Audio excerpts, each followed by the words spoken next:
This is the end of the Trump era, certainly the end of his era as president.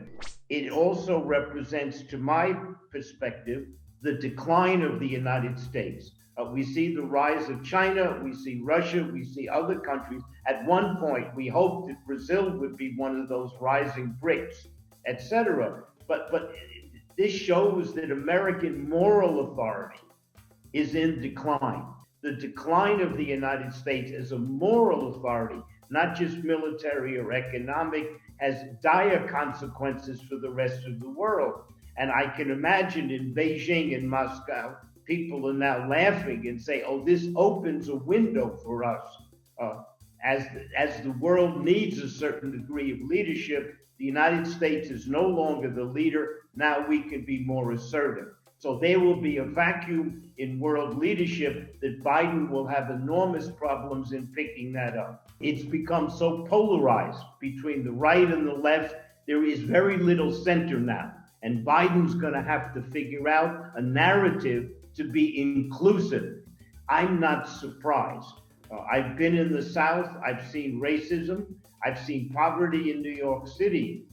That level of violence is unusual in Washington, but it's not unusual for the presidency of Donald Trump. There are those people out there. 75 million Americans voted for Donald Trump. That should never be forgotten.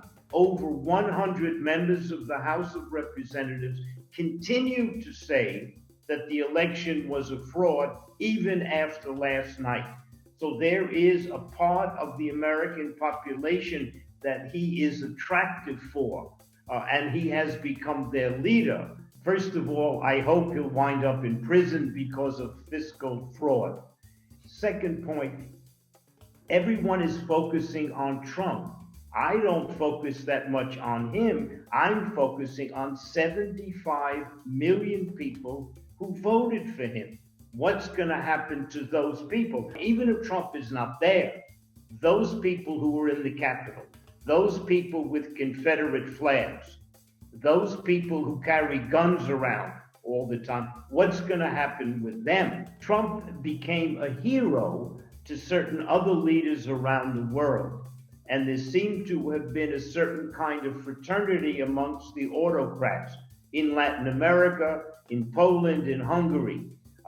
This perhaps is a warning to them that they can no longer feel that the United States will protect them.